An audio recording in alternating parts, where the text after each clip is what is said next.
two interrelated forces. One, our desperation. We're waking up to the fact that we're destroying the ecology and the planet itself, so that we can't continue to destroy the planet and still survive. So we're desperate about that.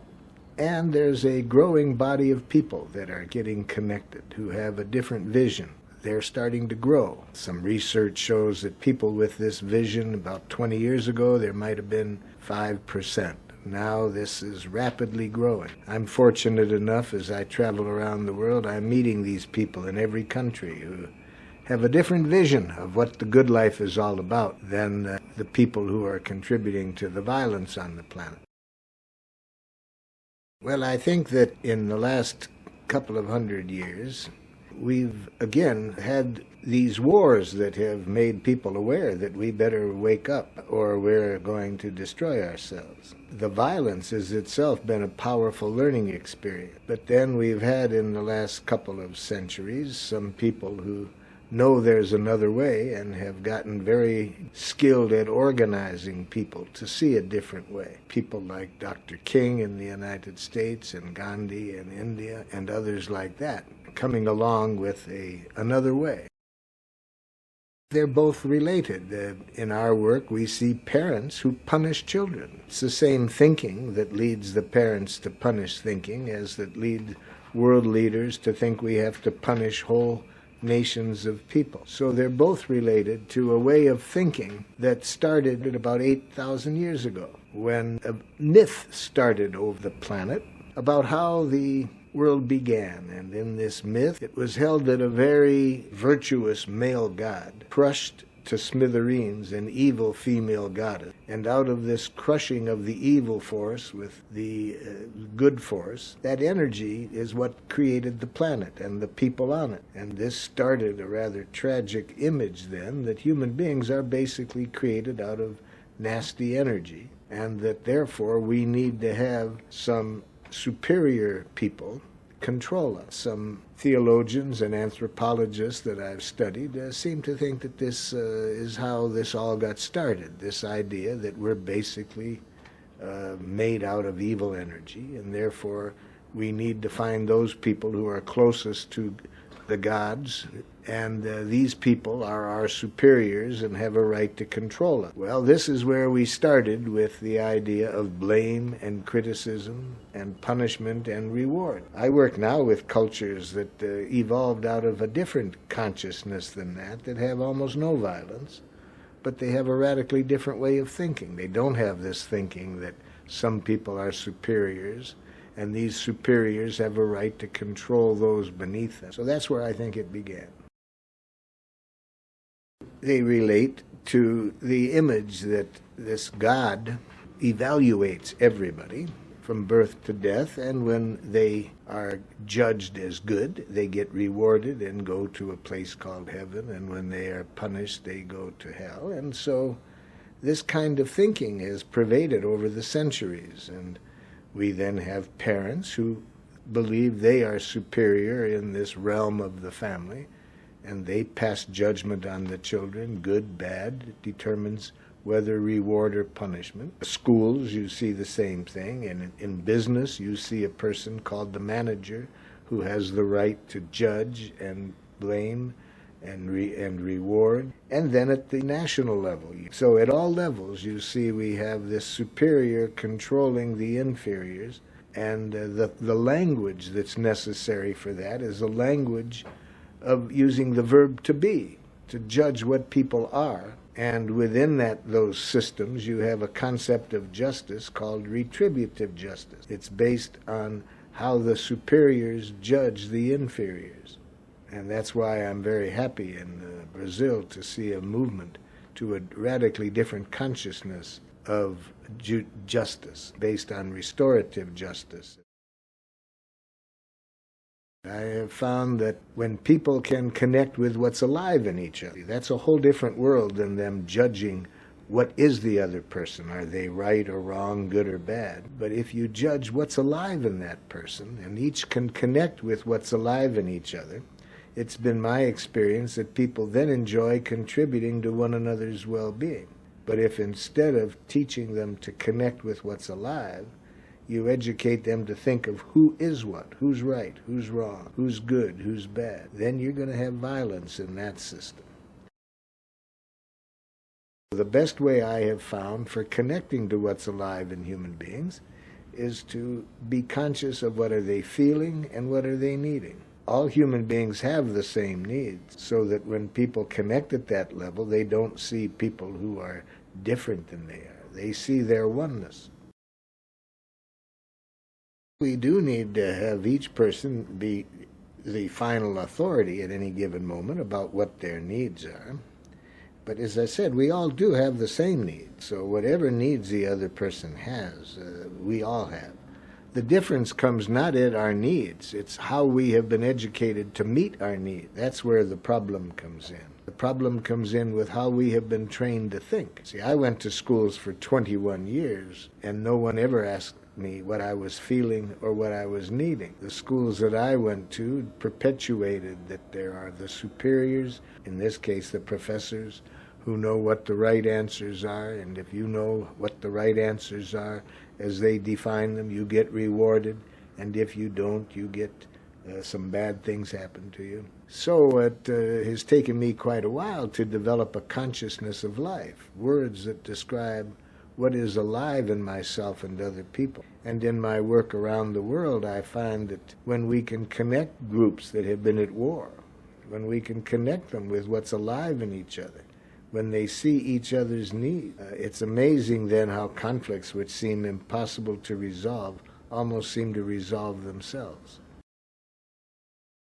It's critical that we develop this, and we've started some attempts with the United Nations, but it's been far from functioning in a way that I think we would like, mainly because some countries have really not been willing to give this centralized organization the power it would need to create a world in which everyone's needs are getting met.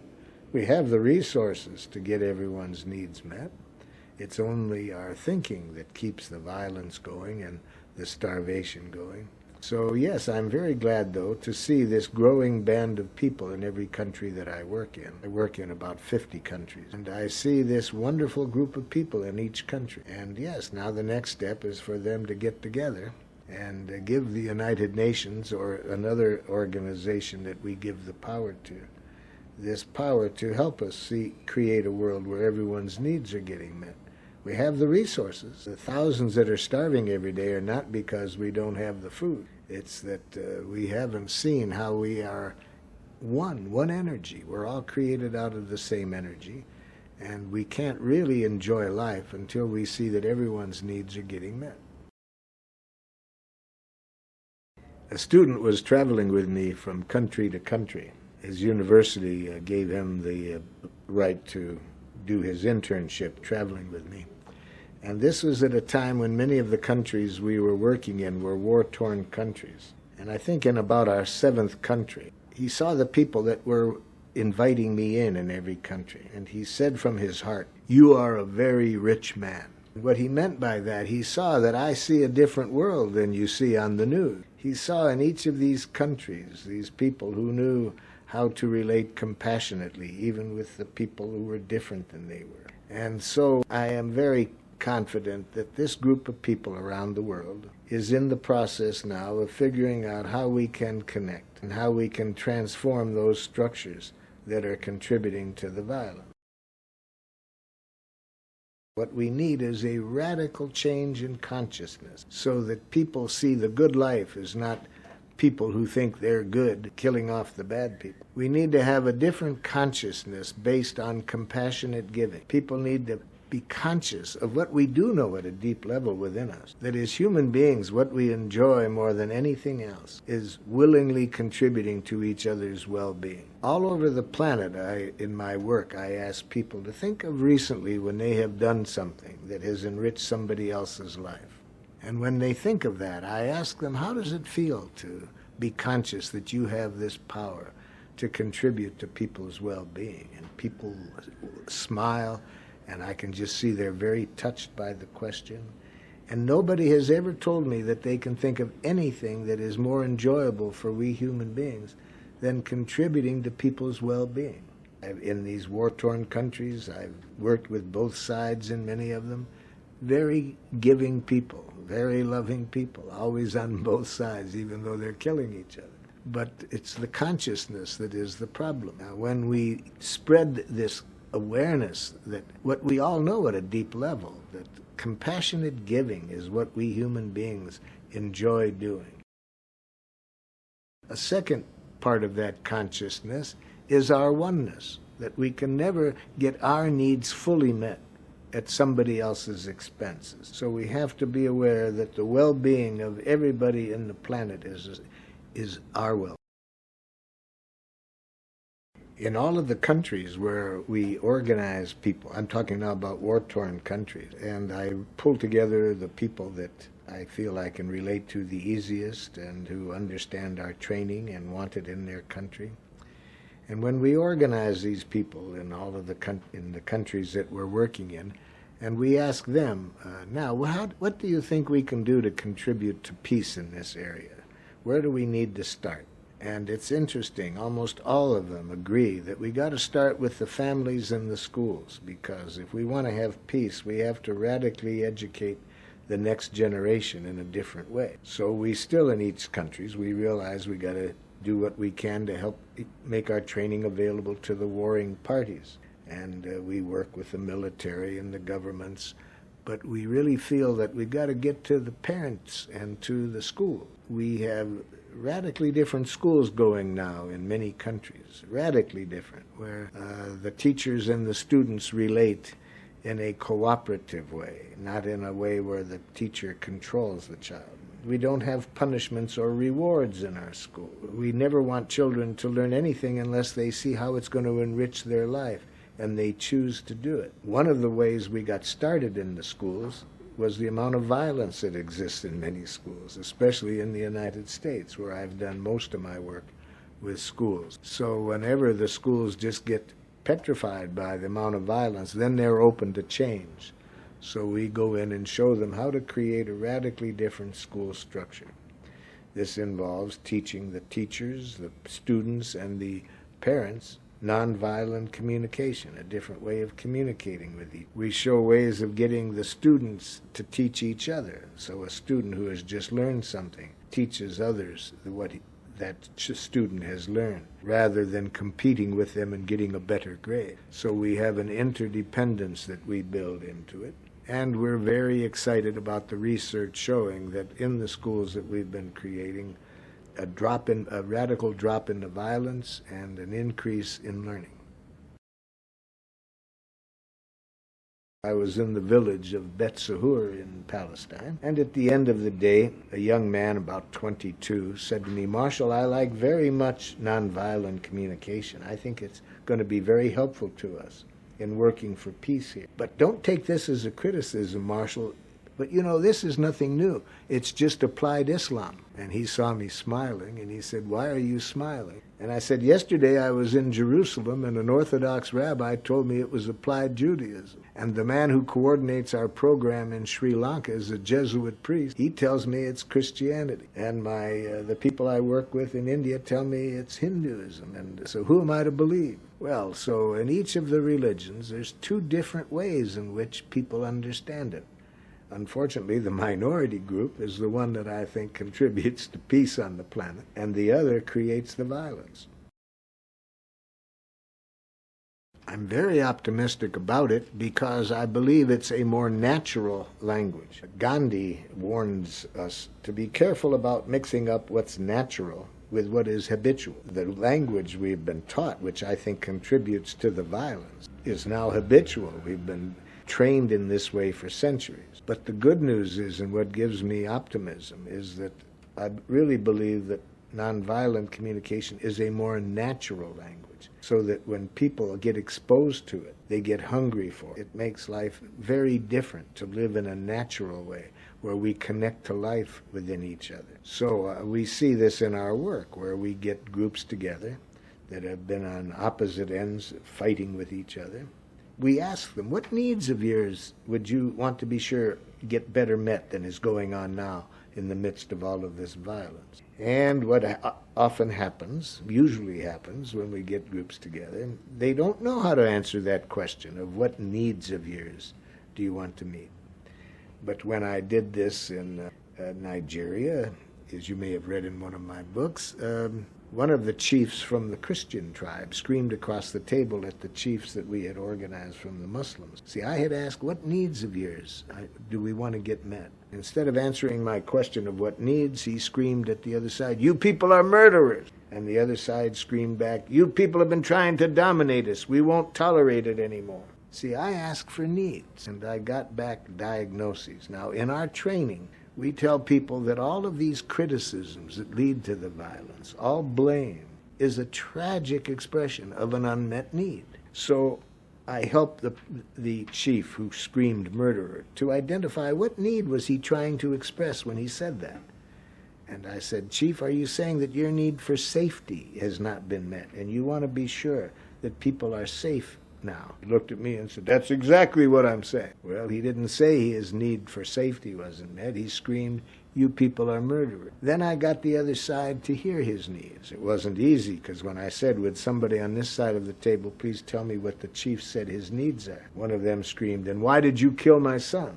I was told ahead of time there was going to be a little bit of tension in there, because 3 people in the group knew that somebody who killed one of their family was in the room. Anyway, it took a little bit of tension and time, but I got the one chief to express his need for safety. I got the other side finally to hear it. The other side says its need was for equality that wasn't met, and I got this other side to hear it.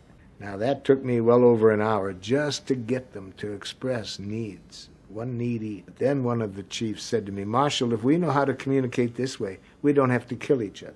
So that's where we work, is in translating this consciousness that people have gotten from a language of domination that's a language that developed to have kings controlling people. We teach people to translate that to a language of life, with the belief that when we can see each other's needs, we see our oneness. We then can realize that we get more joy contributing to one another's well-being than trying to dominate or compete. I'm almost afraid to mention a dream, because every time I have a dream, it seems to come true before I can believe it. So about 30 years ago, I was driving around the United States. I had no money. I just wanted to get this training, which I felt was valuable, out to people. And I had a dream that if I keep doing this, maybe 20 years after I'm dead, there would still be people that found it valuable who were passing it on to others in maybe one person in each part of the world. And that image just kept me going under hard times. Just this, 10 years later, I was on a plane coming back from India. This was the final part of the world where we hadn't teams set up to put.